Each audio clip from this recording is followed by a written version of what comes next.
amigos y seguidores de Influyente, ¿cómo están? El día de hoy vamos a dar continuidad o vamos a retomar la plática de hermanos y discapacidad. Esto, si no mal recuerdo, le empezamos a hacer como por marzo, abril, antes de la pandemia. Pero para este tema les traigo otra vez a un especialista.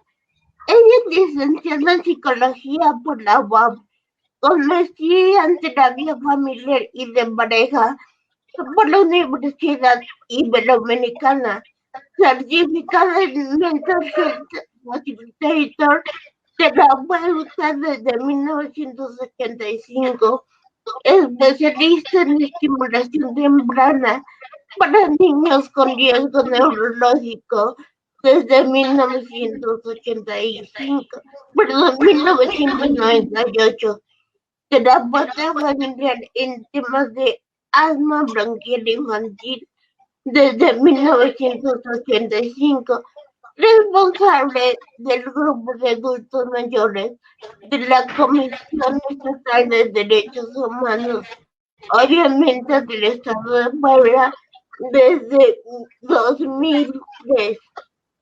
Y ya sin más preámbulos les quiero presentar a la psicóloga Adriana Tamara. Gracias, Perlita. Muy buenos días. Y muy contenta de estar nuevamente contigo y pues hablando un poquito sobre este tema que es muy importante y que a veces no nos centramos tanto en él, que es el tema de los hermanos, ¿no? De los hermanos en general, los hermanos ante la discapacidad, como mencionabas en la amable presentación que hiciste, de niños con enfermedades crónico-degenerativas también, ¿no? Creo que temas como te digo, la discapacidad y las enfermedades crónico-degenerativas nos hacen centrarnos mucho en el paciente, en la persona que lo padece, y perdemos de vista a todo el contexto familiar, ¿no? Como que de repente estas situaciones la persona se vuelve el tema central de esa familia, ¿no? Nuestro hijo, nuestro padre, la mamá, o sea, ese es el centro y tal pareciera que lo demás pasa a segundo término, cuando la familia es un sistema. A mí me gusta mucho en estas pláticas siempre comparar a la familia con una máquina de reloj antigua, ¿no? Todos recordamos que cuando abríamos un reloj de pulso, ¿no? Un relojito normal de hace muchos años, veíamos la máquina y veíamos una serie de engranes.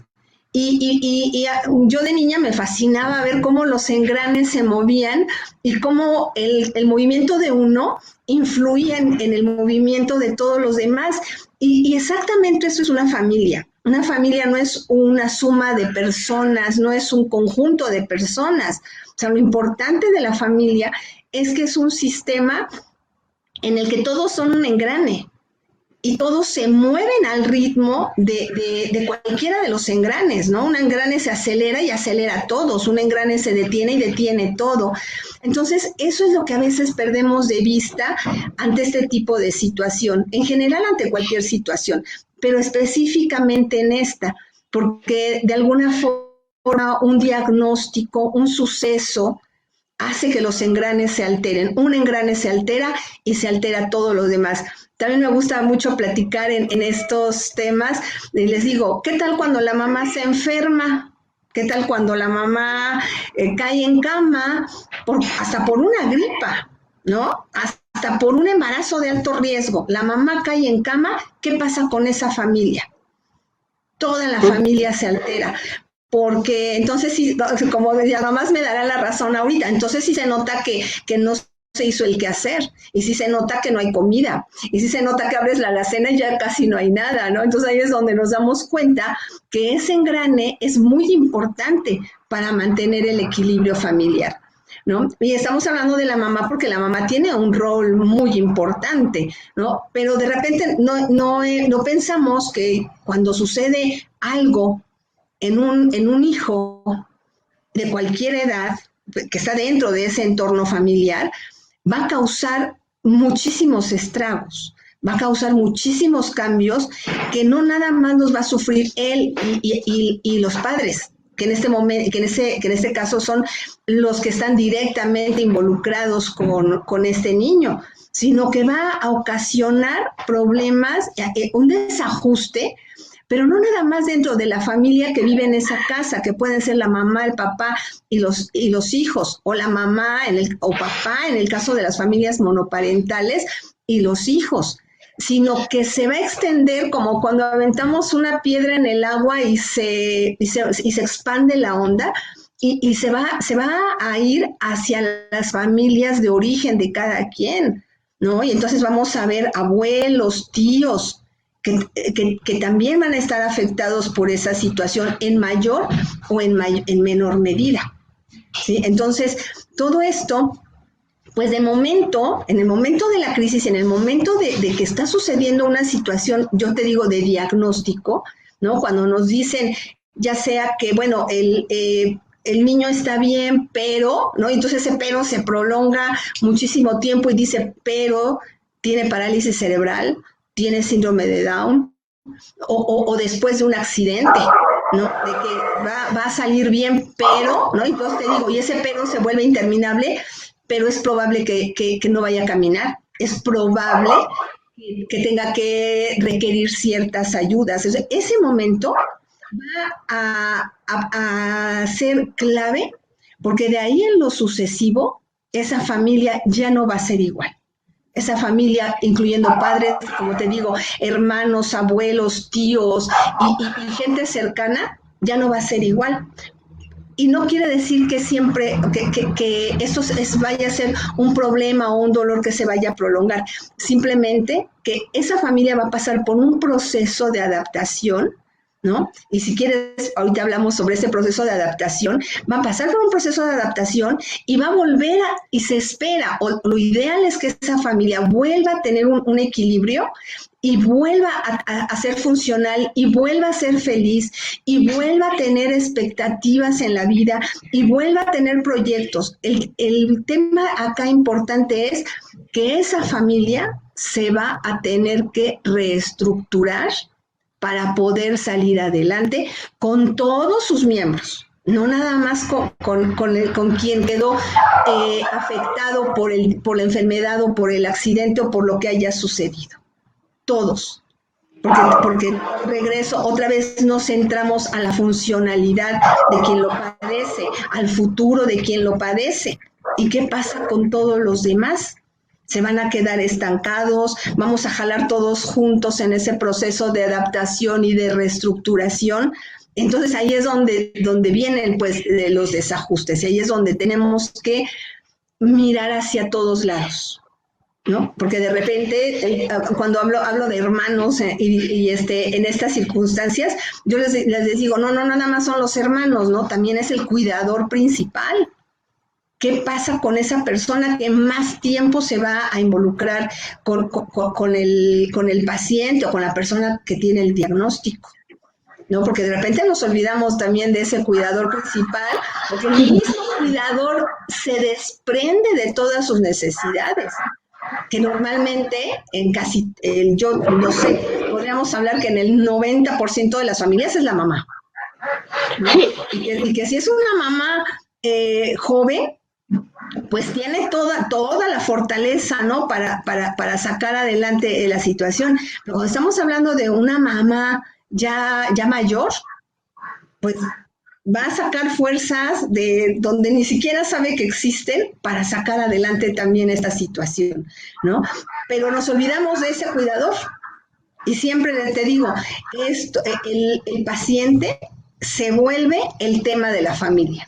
El paciente es el centro de toda la familia, ¿no? Y entonces ahí es donde siempre quiero insistir, a ver, no, tenemos que voltear a vernos todos, unos a otros, ¿no? Para poder entendernos y para poder ayudar a que esta familia, repito, se reestructure, ¿no? Salga de su proceso de duelo, porque el duelo es para todos, El duelo no nada más es del paciente, ¿no? El duelo es de todos, ¿no? Y entonces reestructurarse, aceptar, reestructurarse y ser otra vez una familia funcional, una familia con características diferentes. Y aquí vamos a ver otra vez la variedad, ¿no? Si las familias sin persona con discapacidad todas son diferentes en su estructura, en su funcionamiento, en sus roles, en sus normas, pues esta familia también va a tener sus peculiaridades.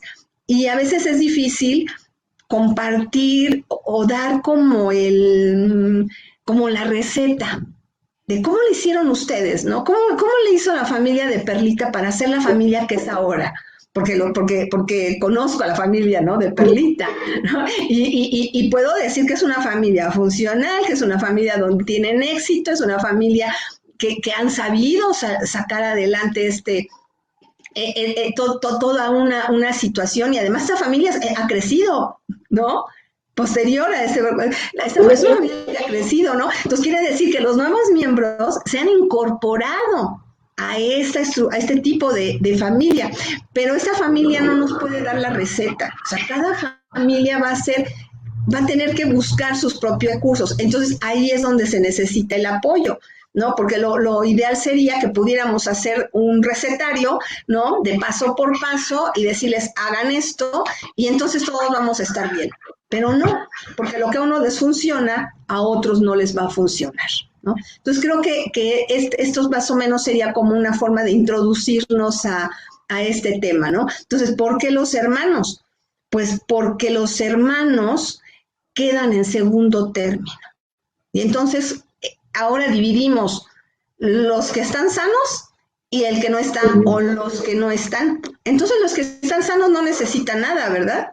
Los que están sanos pueden arreglárselas solos. Los que están sanos son independientes. Los que están sanos agradezcan que no fueron ustedes a los que les pasó, ¿no? Entonces, adelante. O sea, sí, ustedes pueden seguir con su vida, pero no es tan sencillo, ¿no? Estar en ese entorno como observador de dolor, de procesos difíciles, y no nada más en el tema físico, ¿no? En el tema económico, en el tema moral, hasta en el tema religioso, ¿no? Porque a mí me tocó ver, tú decías, fui muchos años terapeuta de estimulación temprana de niños con riesgo neurológico, en donde familias muy religiosas, obviamente en el proceso después de la negación, de regateo, decían, ¿por qué a mí seguramente Dios no existe? ¿Por qué a mí no me quiere? ¿Por qué a mí me hizo eso?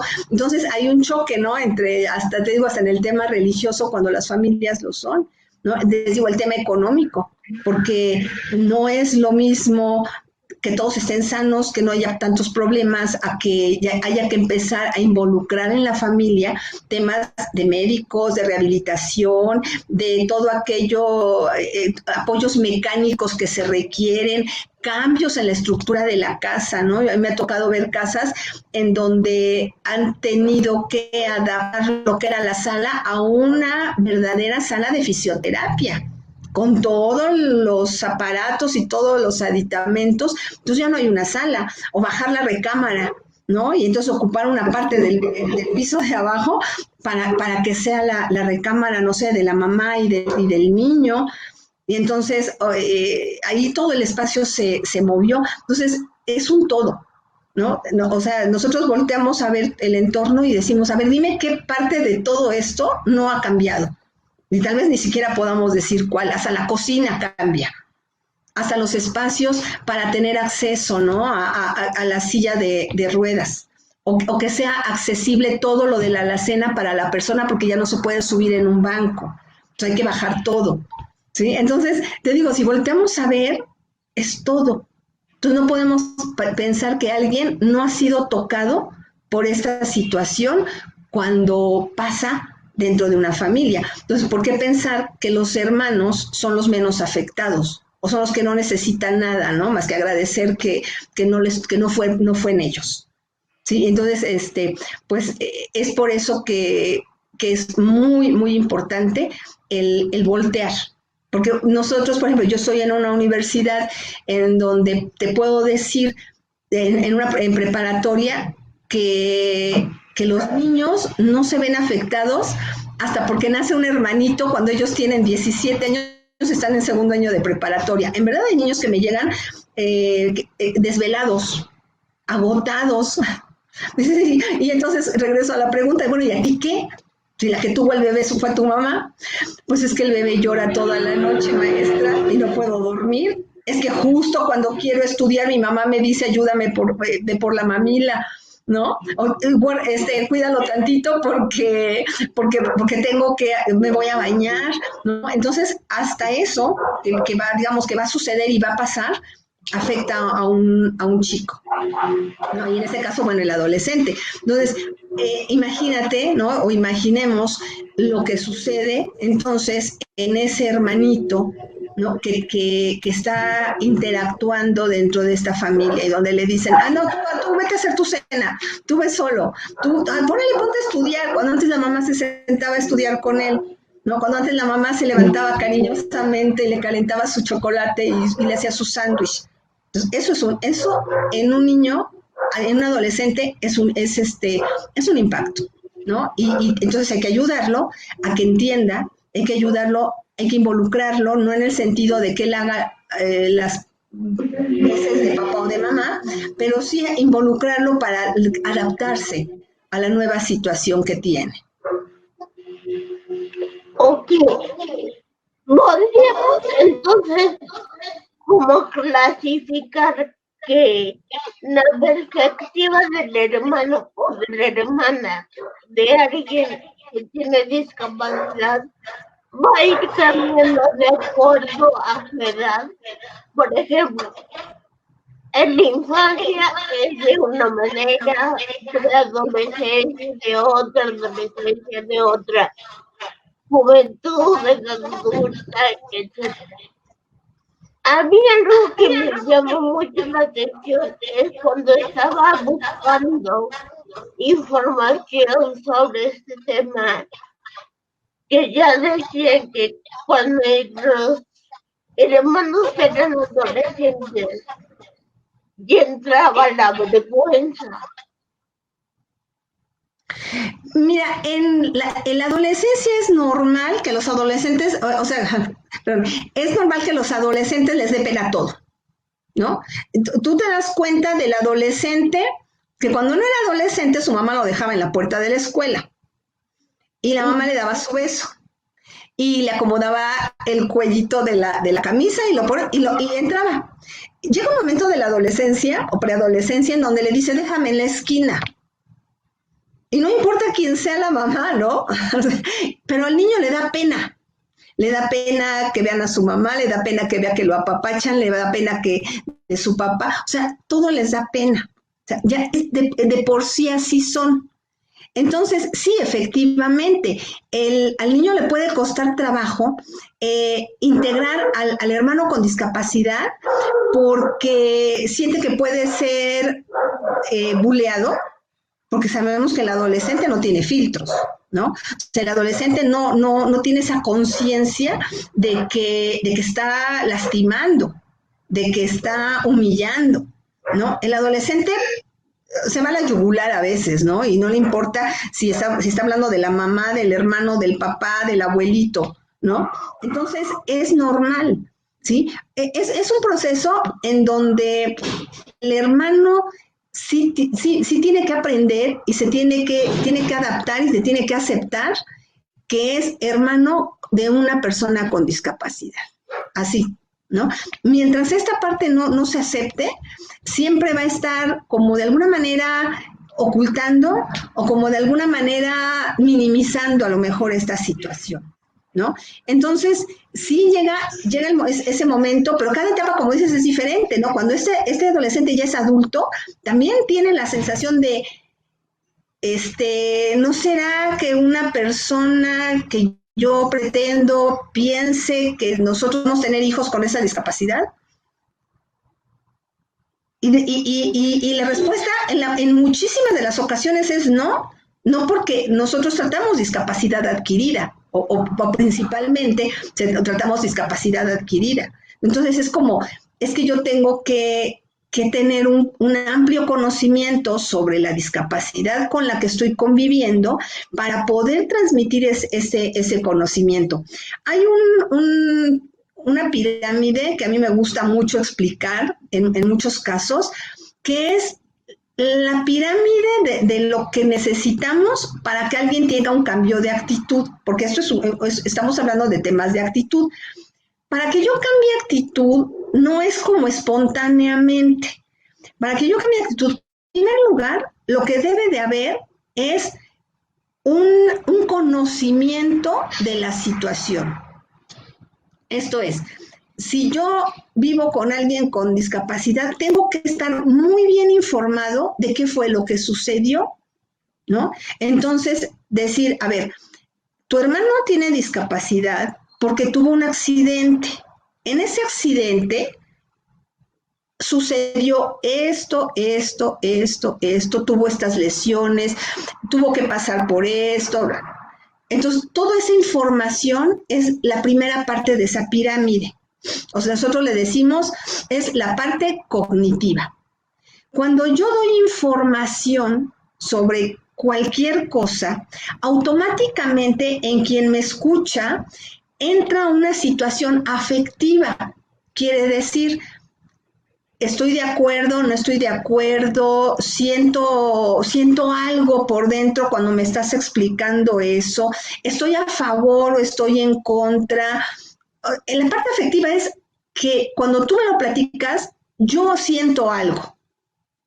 Y esa es la parte afectiva. Y después viene la última parte, que es la parte conductual. O sea, ¿qué hago yo ante esa situación?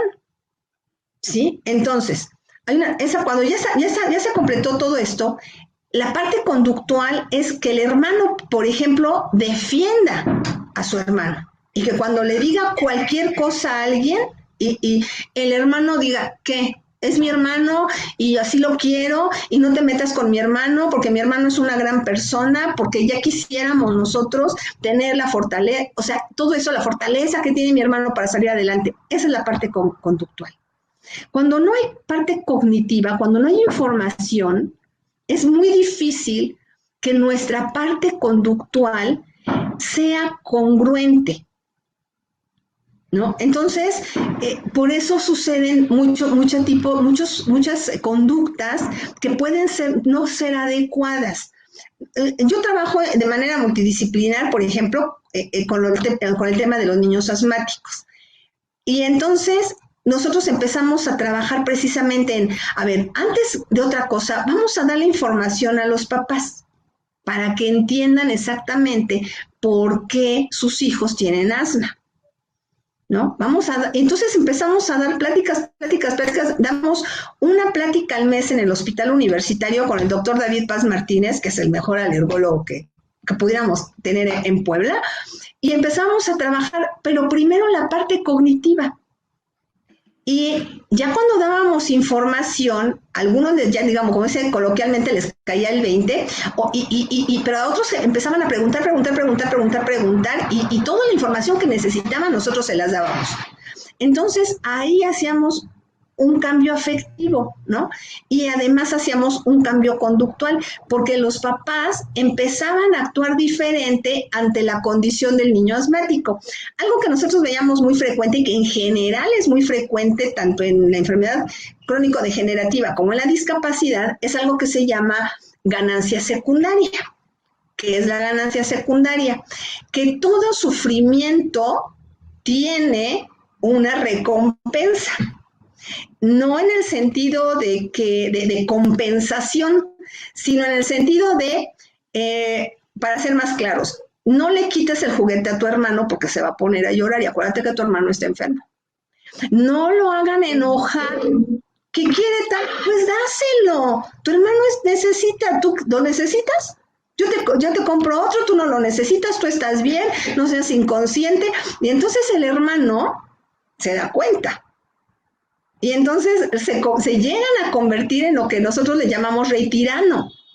Porque entonces ya nada más señala, denle lo que quiere. Nada más hace un pucherito. ¿Por qué lo están haciendo enojar? Esa es la ganancia secundaria. Ok, sí, estoy sufriendo, me la estoy pasando muy mal con mi condición, pero a cambio de eso, tengo toda la atención de mi mamá, tengo toda la atención de mi papá y tengo todo lo que quiero a costa de quien sea, con tal de que ya no me hagan sufrir más. Esa es la ganancia secundaria. Entonces, los papás empezaron a entender esto y entonces empezaron también a poner límites y empezaron a regresar al hijo al lugar que le corresponde. Porque si hablamos de que una familia tiene una estructura de poder, por decirlo así, sabemos que, bueno, dependiendo si es patriarcal, matriarcal o es democrática, a lo mejor está el papá, después está la mamá y luego están los hijos, como si fuera un organigrama. Pero puede ser el papá, la mamá en la misma línea y luego los hijos. Muchas ocasiones la persona que padece lo que sea se pone a la altura de los papás, entonces se vuelve autoridad prácticamente. Entonces a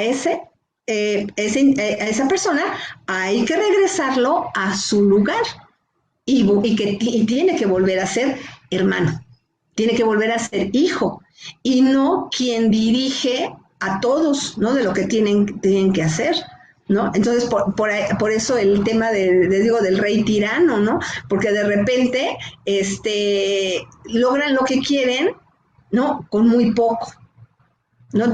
Con el simple hecho de ser, de estar, hay que cumplirle todo, no hay que hacerlo llorar, no hay que hacerlo enojar, no hay que hacerle nada que le pueda herir o lastimar. Cuando a lo mejor el hermano no llega tanto, simplemente quiere su juguete porque es suyo y no lo quiere compartir con el hermano, y está en su derecho, ¿no? Pero entonces siempre se ve despojado de me gustó más el plato de él, dale el plato a tu hermano, pero es mío, dáselo. Y siempre entramos en el tema de, es que está malito, pobrecito, tú estás bien, tú sí te puedes levantar para servirte más, o sírvele a tu hermano, ¿no?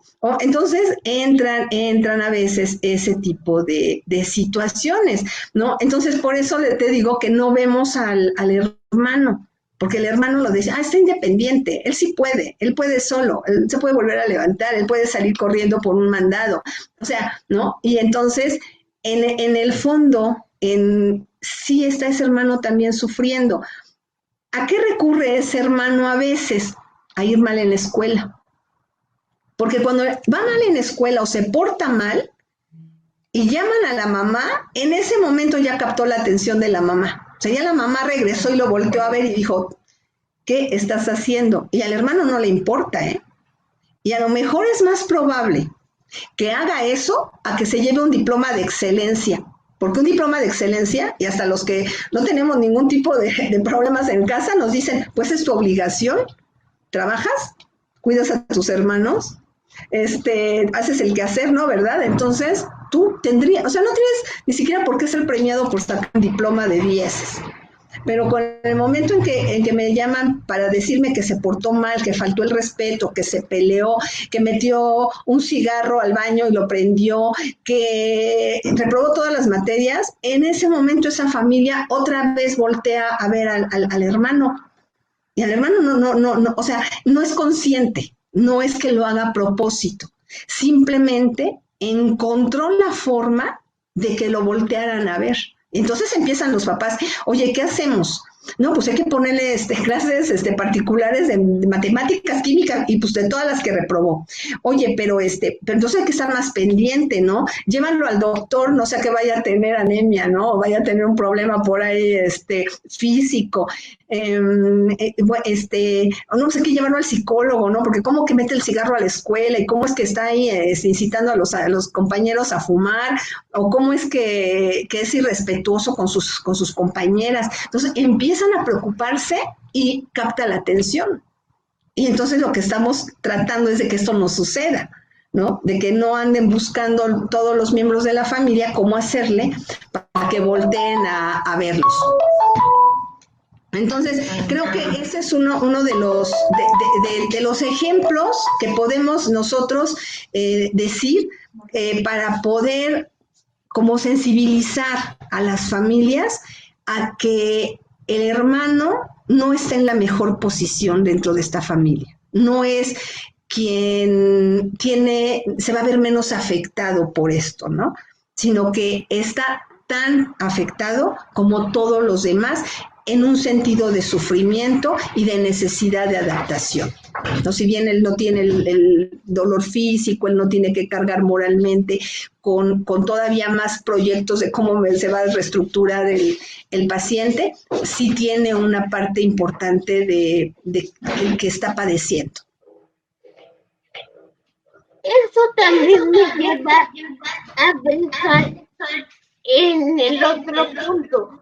O sea, ya tiene suficiente carga emocional el hermano. Porque sus papás no le dan la atención que requiere. Y aparte lo presionan para cuidar a tu hermano que está en desventaja, cuídalo. Entonces tiene que adaptar un papel de paternalismo o de protección cuando él mismo está mal. Sí, exacto. Hay hermanos que precisamente que le llamamos hermanos parentales, o sea, que son hermanos, pero también tienen funciones de papá o mamá. Y desafortunadamente, esto hay que entenderlo también. Si es una mamá que va a tener que salir a trabajar, el hermano tiene que quedar en manos de alguien, ¿no? Y entonces, a veces le toca al hermano, a uno, al que sea, yo no estoy diciendo que sea mayor o menor, pero sí le toca hacerse responsable. A lo mejor no en atenderlo del todo, pero sí en pues estar pendiente, ¿no? Y no lo podemos evitar, ¿no? Porque digo, cada familia, te digo, es diferente. Hay mamás que sí se pueden dedicar ya de lleno al hijo con discapacidad, pero ese cambio, por ejemplo, económico del que yo hacía referencia, obliga a que a veces esta familia ya debe tener más ingreso, porque ahora el tema de la discapacidad les está implicando gastos, ¿no? Porque te decía, además en esa familia, cuando hay discapacidad, si esta familia estaba conformada por 4 personas, de repente hay que incorporar a más personas, porque a veces, bueno, si hay posibilidades, a lo mejor hay un cuidador o alguien que ayuda, por lo menos en el quehacer, mientras la mamá se puede dedicar de lleno al hijo. A veces traemos a esta familia a las abuelas, porque si las abuelas todavía están en una buena situación física, las abuelas no necesitas llamarlas, ellas solitas llegan a ofrecer su ayuda. Y claro que se acepta la ayuda porque dice, bueno, por lo menos yo vengo, yo lo veo, yo les guiso, yo veo a los otros, a los hermanitos, yo los ayudo con la tarea. O sea, hay muchos roles que puede desempeñar una abuela o un abuelo dentro de esta familia. Entonces esta familia ya no es de 4, ya es de 5 o ya es de 6. ¿No? Qué bueno que haya adultos que puedan apoyar, ¿no? Porque entonces el hijo sigue siendo hijo, nada más, hermano. Pero sí sé y sí estoy consciente de que hay familias que no tienen esa posibilidad y que efectivamente, como tú dices, el hermano a veces tiene que cumplir el rol de padre, pero al final, cuando hay presencia de adultos, el hijo debe de volver a ser hijo. O sea, ya no dejarlo de manera permanente con ese rol, sino que volver a ser hijo, volver a ser tratado como hijo y darle momentos de compañía, de plática, de hablar de sus necesidades, de hablar de sus sentimientos, ¿no? Porque también existe el tema de la culpa cuando a ti no te pasó nada.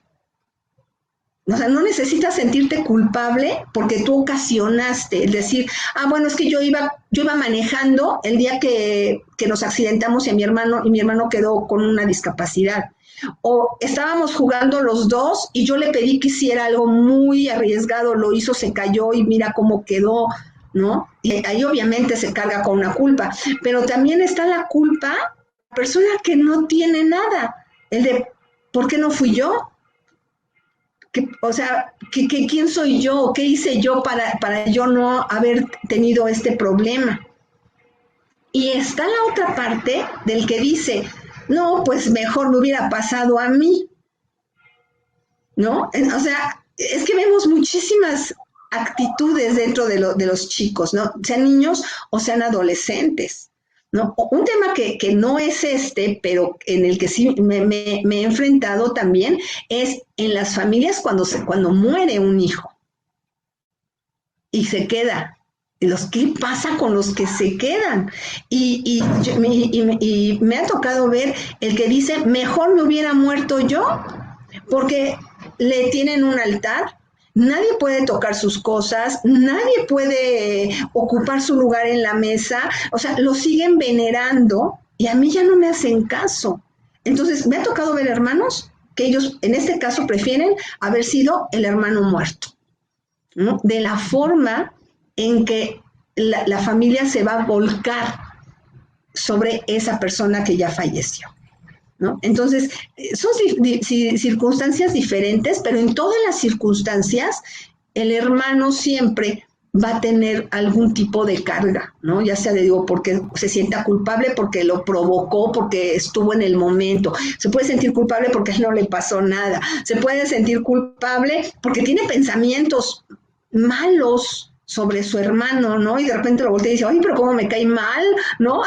Nomás le tengo que dar todas mis cosas, le tengo que atender. Ya, también se sienten culpables.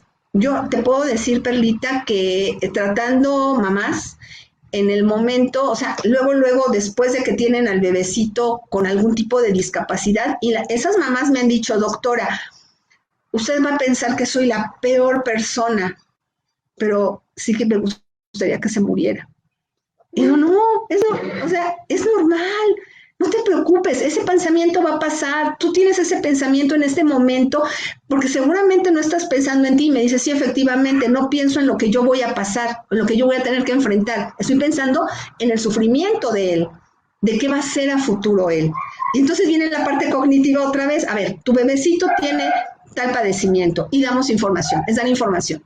Mira, hay un tipo de niños con este problema que tienen estas posibilidades, existen estas fundaciones, cuando se les da, que era mi papel, darle estimulación temprana desde que salga, vamos a darle seguimiento, tu bebé sí va a poder caminar, o sea, y empezamos a hablarle de todas las posibilidades, cambia esa actitud negativa, catastrófica, y de que el bebé no va a poder hacer nada, ¿no? Y entonces, pues han pasado ya muchos años y seguramente todos esos bebecitos que yo vi por ahí de 1998, pues ya no son tan bebecitos, ¿no?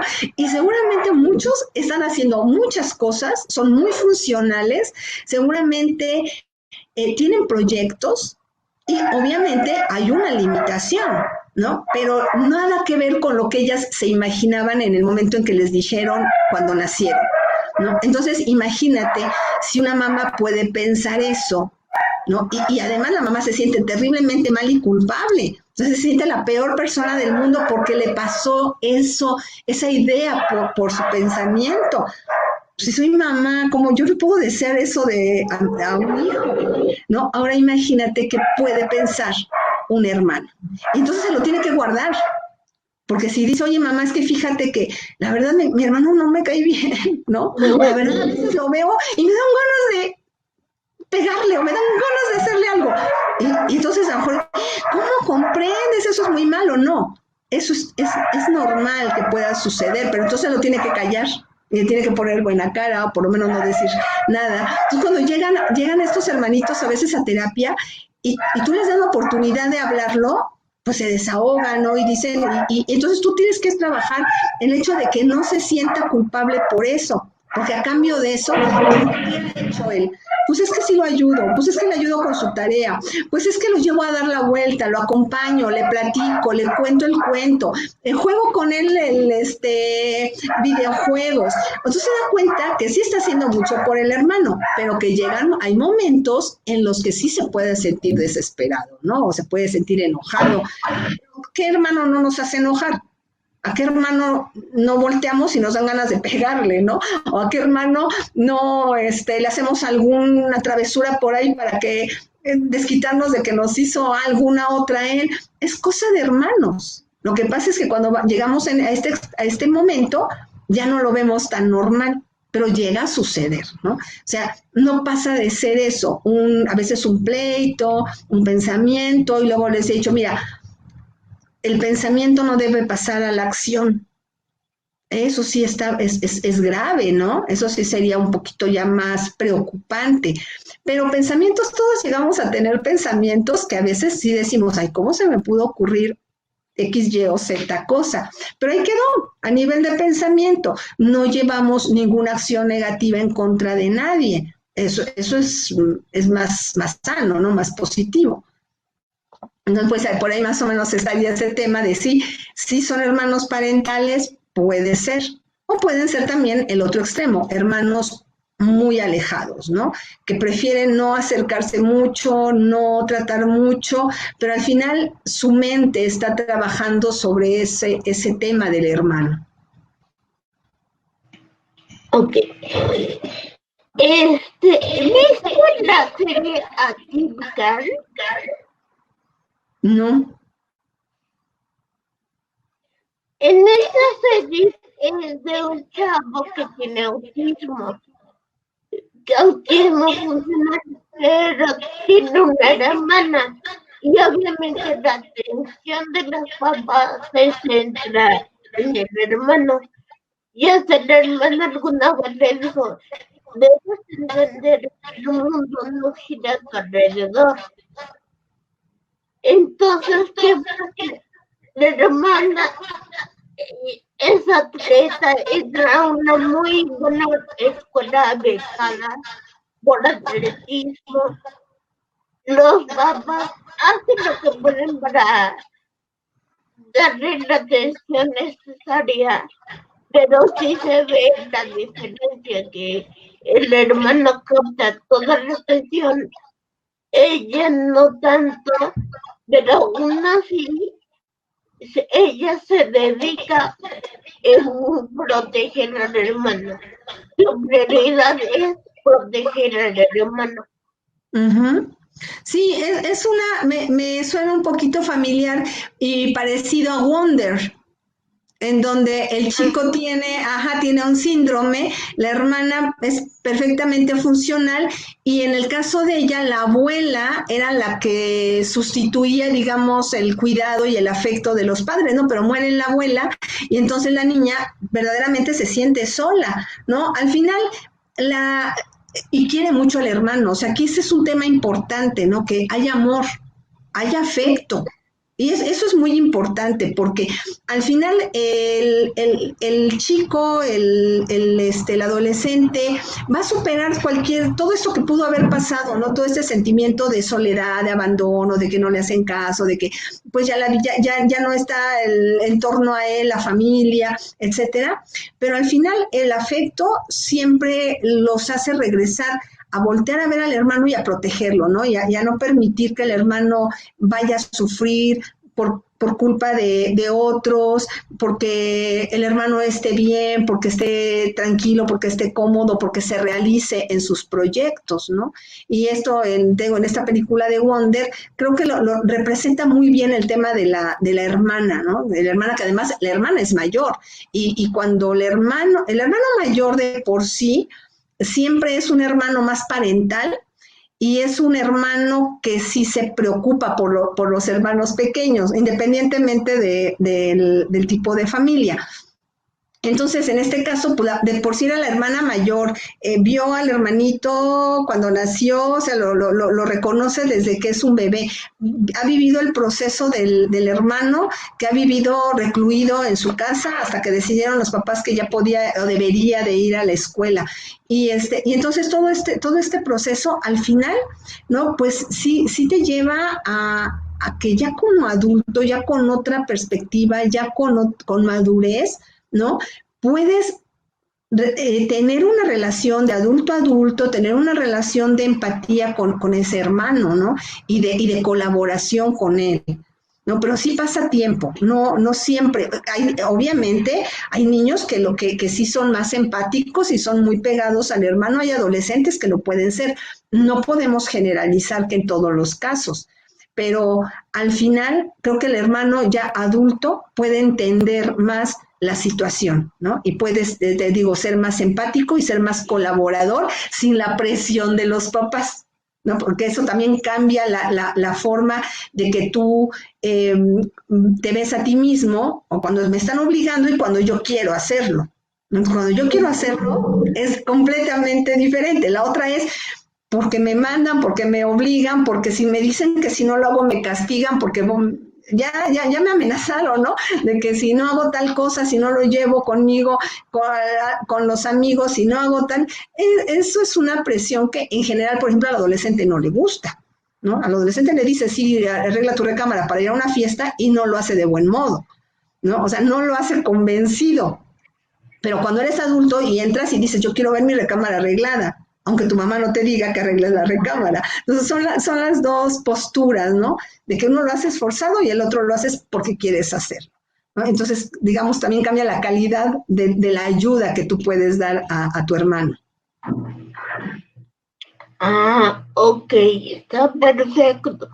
Sí, y eso también lo que estabas mencionando hace un rato de la discapacidad adquirida, porque yo, por ejemplo, me llevo muy bien con mi hermana, pero antes era de irnos al café, irnos al cine, salir juntas, y ahora ya las prioridades cambiaron. Exacto. Pero sigue habiendo ese amor, ese compañerismo, ese vínculo tan fuerte. Sí, mira, en general las relaciones se deben de redefinir. Nosotros, cuando iniciamos una relación, cualquier relación, ¿no? De hermano a hermano, de amigos, de novios, de esposos, iniciamos con una definición de esa relación. O sea, es yo qué espero de ti, tú qué esperas de mí. Y un ejemplo a lo mejor muy burdo, ¿no? Es cuando pues una pareja se casa, ¿no? Donde mi atención es completamente para ti y tu atención es completamente para mí y somos el uno para el otro, entonces tú y yo nos vamos a cuidar y nos vamos a apapachar y nos vamos a ir a satisfacer todas nuestras necesidades. Y ahí está la definición de la relación. Pero si en esta relación a los 3 años nace nuestro primer hijo, es obvio que como mamá pues va a darle prioridad al hijo porque el hijo es indefenso.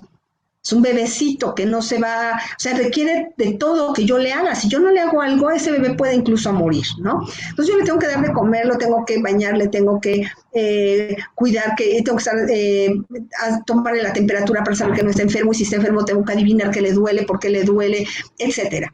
Si en ese momento esta familia no redefine la relación, o sea, quiere decir, a ver, otra vez vamos a sentarnos a platicar, ¿qué espero de ti, tú qué esperas de mí, qué podemos hacer? El Señor puede empezar a reprochar que ya no es atendido. Es que como a mí ya no me quieres, ahora quieres a tu hijo, ¿no? Ya ni siquiera dice a nuestro hijo, ¿no? Ya le cae gordo porque ya le quitó la atención de la mamá. Entonces tenemos que volver a definirse, a ver, hay un bebé, ¿ahora qué pasa? Bueno, ahora cada quien se levanta una vez en la noche a poner la mamila. Ahora, pues como yo no voy a dormir bien en la noche, ahora yo voy a dormir un poco en el día, entonces te encargo, ¿no? El barco para que yo pueda descansar. Ahora yo ya no puedo salir, como dices, contigo al cine cada 8 días porque me tengo que quedar con el bebecito. Entonces, redefinimos. Y así vamos redefiniendo, ¿no? Bueno, el niño ya está en la secundaria, obviamente ya no necesita toda la atención de antes, entonces ahora sí ya podemos ir al cine, ya podemos ir al cine cada 8 días, ya podemos salir de vez en cuando tú y yo, ya podemos dividir vacaciones con el hijo y vacaciones sin el hijo, redefinimos y redefinimos. Pero si no se redefine, nosotros nos queremos aferrar a la definición inicial, lo más seguro es que vamos a tener problemas a futuro. Es como si yo le dijera a mi esposo, es que tú ya no me quieres porque tú ya no me traes serenata y flores. Y me va a decir, ay, Adriana, eso era cuando éramos novios. Pero ya no me traes serenata y flores. No te traigo serenata y flores, pero te cambié el carro el año pasado. Pero no te falta nada en la casa, quisiste remodelar y lo remodelamos, ¿sí me entiendes? O sea, es esa parte de que No podemos aferrarnos a la relación inicial. Y lo que tú me estás diciendo, pues era obvio que iba a suceder, ¿no? ¿Por qué? Pues porque ella ya se casó, ya tiene sus niños, ya, como dices tú, ya cambiaron sus prioridades. Imagínate que Perlita se aferrara a la relación hace 10 años. Le estarías reprochando, es que como ya no me haces caso, es que como ya no me vienes a ver, es que como ya no vamos a tomar el café, es que como ya no te hacemos noche de chicas y nos ponemos en pijama a platicar y a ver series, pues te va a decir ella, pues sí te quiero mucho, pero en verdad ya no lo puedo hacer, ¿no? ¿Por qué? Porque ella ya cambió, ¿no? Su entorno ya cambió, sus obligaciones han cambiado y ya no puede, pero el amor sigue siendo el mismo, ¿no? Y hay otras formas seguramente que ustedes han buscado de comunicarse. Entonces, eso en general, en la vida, con todo mundo, es lo normal. Vamos a redefinir nuestra relación, ¿no? Entonces, no me puedo aferrar a la relación inicial, a las expectativas que teníamos, a las cosas que hacíamos, porque ahora somos otros, somos diferentes, tenemos diferente edad, tenemos diferentes actividades, o sea, nos queremos igual, pero nos lo demostramos diferente, ¿no? Entonces a mí me llama mucho la atención cuando llegan las parejas a la consulta y precisamente es eso lo que me dicen, ¿no? Es que, pues que antes sí me llevaba flores. Es que antes me invitaba cada 8 días al cine. No estamos en pandemia. No te puedo invitar al cine, ¿no? Si te llevo al cine, ¿me lo vas a tomar a mal? ¿Vas a querer que me contagie? Entonces, es como, por ejemplo, ahorita, ¿no? Estamos redefiniendo muchas cosas. Antes íbamos al cine, ahora pagamos Netflix para ver series. Antes íbamos al cine, ahora compró en el súper mi bolsa de palomitas para poner las palomitas a la hora de ver la película. Y no por eso te quiero menos, ¿no? Sino que es otra circunstancia, ¿no? Ahorita esta circunstancia es muy importante porque realmente estamos demostrando nuestro nivel de adaptación al cambio y al cambio drástico. ¿No? Esto no ha sido un cambio así como paulatino, no, este cambio no nos dio oportunidad de nada, o nos adaptábamos o nos extinguíamos. Y así es en general, ¿no? Entonces es lo mismo cuando tenemos ahora ya un diagnóstico, es rápido, ¿no? No todas las discapacidades adquiridas se fueron adquiriendo poco a poco y nos dieron oportunidad de irnos adaptando. Hay discapacidades que aparecen de la noche a la mañana en cuestión de segundos, ¿no? Como en el caso de los accidentes, ¿no? En donde a la familia no le dieron tiempo, no hubo nada que les indicara que esto iba a suceder. Yo a mis alumnos, cuando les hablo de discapacidad, siempre les digo que todos somos una persona con discapacidad potencial, porque nunca sabemos si vamos a regresar como salimos. Y que entonces eso nos obliga a aprender, y eso nos obliga a ser sensibles, ¿no? Porque nadie tiene garantizado nada. Cuando les hablo de la etapa prenatal, que ya brincaron desde la parte hereditaria, ya brincaron la parte prenatal, ya brincaron la perinatal, porque pues el niño nació de 40 semanas con 3,600 de peso, con 51 centímetros, con Apgar de 9-10, eso no te garantiza nada. Ahora viene la parte muy difícil, la etapa neonatal, porque es una etapa muy, muy delicada, ¿no? Donde a un niñito le puede pasar cualquier cosa, asfixia, anoxia, alguna enfermedad que pueda adquirir, no sé, una caída donde tenga comprometido su sistema nervioso. ¿Y de qué te sirvió tener una buena herencia, tener un buen embarazo? Ahí está la discapacidad.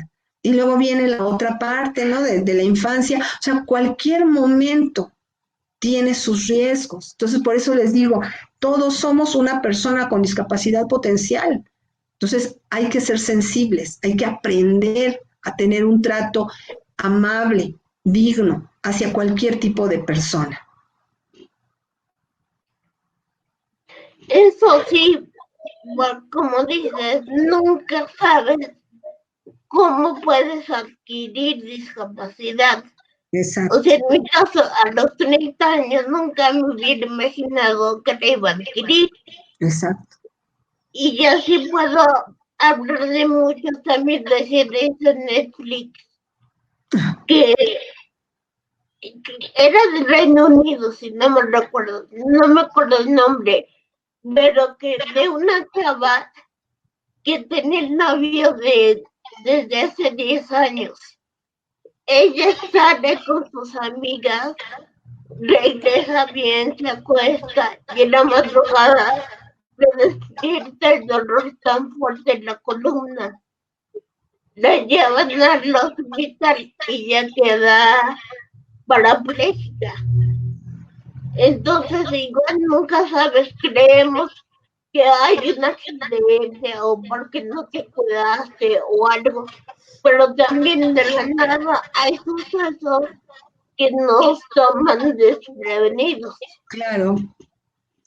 Sí, ¿no? Y eso hay que trabajarlo mucho con la familia para saber cuáles son los recursos psicológicos que tienen para salir adelante de la situación. Todos tenemos recursos psicológicos, o sea, no podemos decir que alguien está completamente en cero y desprotegido para afrontar una circunstancia adversa. Pero a veces el momento nos hace perder de vista toda nuestra historia y todo nuestro pasado, ¿no? Tal vez nunca hemos pasado algo tan difícil, pero todos hemos pasado situaciones difíciles, complicadas y dolorosas. Y todos aprendimos de esas situaciones a adaptarnos y a salir adelante. Obviamente esta es una situación atípica. Yo creo que es de las situaciones más difíciles que tiene que enfrentar una familia, ¿no? Porque hay situaciones de enfermedades que son reversibles, de padecimientos o accidentes que bueno, van a tener un proceso, pero todo va a regresar a como estaba antes. Esto de la discapacidad adquirida es, creo para mí, desde mi punto de vista y como lo he vivido, es de las que son muchísimo más complicadas, pero de alguna manera te digo, hay recursos, todas las familias tienen recursos psicológicos porque en su mayoría salen adelante. De una forma o de otra salen adelante, ¿no? El apoyo, el cariño, el trabajo constante con eso. Hay familias que inmediatamente buscan ayuda psicológica, porque a veces la ayuda psicológica es lo último que llega, ¿no? Lo primero que te preocupa es el tema físico, ¿no? El ir si al neurólogo, al endocrinólogo, al traumatólogo, al ortopedista, al cirujano, o sea, es lo primero. Viene la parte de rehabilitación física, si es que se requiere. Y a veces se olvidan de esta última parte, ¿no? Entonces, desde mi punto de vista, sí es importante tener como una sesión o 2 sesiones como lo que nosotros le llamamos primeros auxilios psicológicos, porque ante una situación traumática hay que aportar esos primeros auxilios psicológicos y después ya entrar en el tema de cómo podemos apoyar a la familia en su totalidad y en lo individual de cada uno de los integrantes, adaptarse a esta nueva circunstancia, ¿no? Entonces digo, a veces el psicólogo es lo último que llega a la vida de estas familias, porque ni siquiera es que no lo consideren, es que es lo último que se pudiera pensar que se necesita. Sí, es que por lo mismo la prioridad es lo que te mueve. Y aquí la prioridad es que se recupere. O sea, el tiempo es lo más importante. Claro. Entonces, que se recupere. Y ya vamos a dejarnos para después lo que creemos que es menos importante. Exacto. Sí, pero en realidad sí hay cierto grado de prioridad.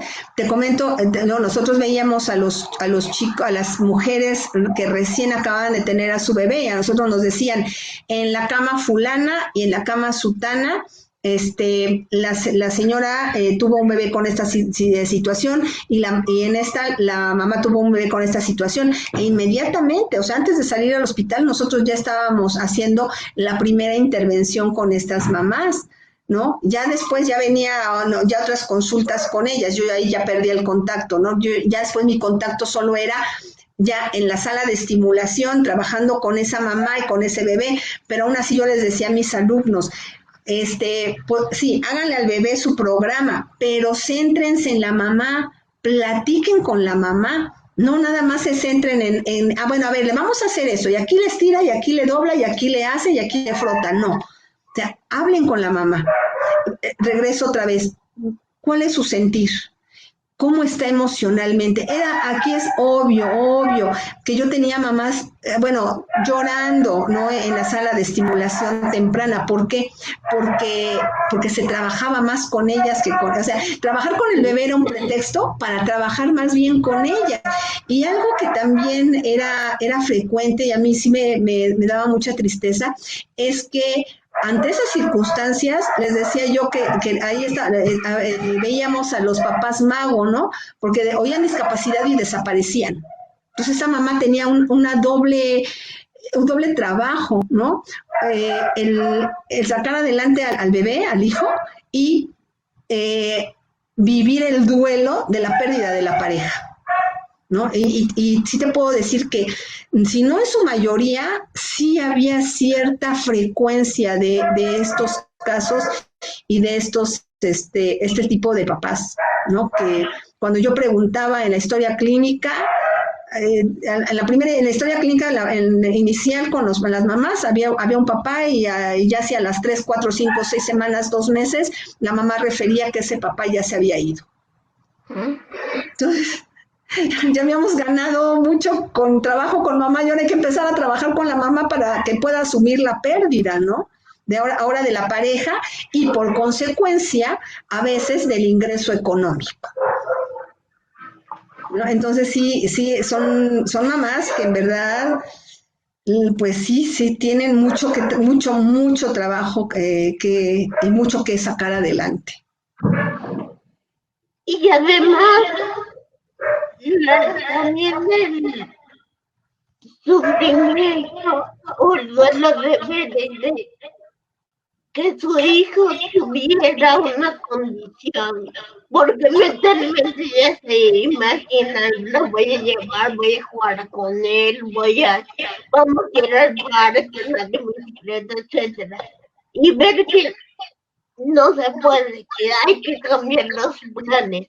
Y a eso le agregas que se va la pareja, que también es un apoyo Claro. emocional, es más duro, más fuerte. Claro, sí, es un doble duelo, ¿no? Porque tienes que ayudarla a sacar adelante la idea primero de aceptar cuál es la situación real, y la otra es, y ahora cómo me reestructuro para sacar adelante también esta familia, ¿no? Que a veces no nada más ese bebé, a veces ya hay otros 2 o 3 hermanitos, ¿no? Entonces, no nada más es uno, ¿no? Si hay más hermanos, entonces imagínate también estos hermanitos, ¿no? Que no nada más llegó el nuevo miembro de la familia con algún diagnóstico, sino que además ya no vemos a nuestro papá, ¿no? ¿Y por qué? ¿Qué hicimos mal? ¿No? O sea, porque en ese tema pues todos se culpan, ¿no? Nos portamos mal, ¿qué hicimos? Es que fuimos desobedientes, es que somos groseros, es que ¿por qué mi papá ya no quiere estar con nosotros? ¿No? O culpar al bebé, por su culpa, mi papá se fue, ¿no? Como también culpan a veces. ¿Sí? Entonces ahí genera, o sea, el hecho de irse. O sea, este papá deja un desastre, ¿no? En esa familia, no es así nada más, ay, pues ya se fue y ya, ¿no? Deja un verdadero desastre, de verdadero, o sea, algo que reconstruir con mucha dificultad. Exactamente. Adriana, contigo me podría pasar horas y horas platicando. Pero sé que estás ocupada a las 12:30. Sí. Pero voy a conversar. ¿Qué te parece?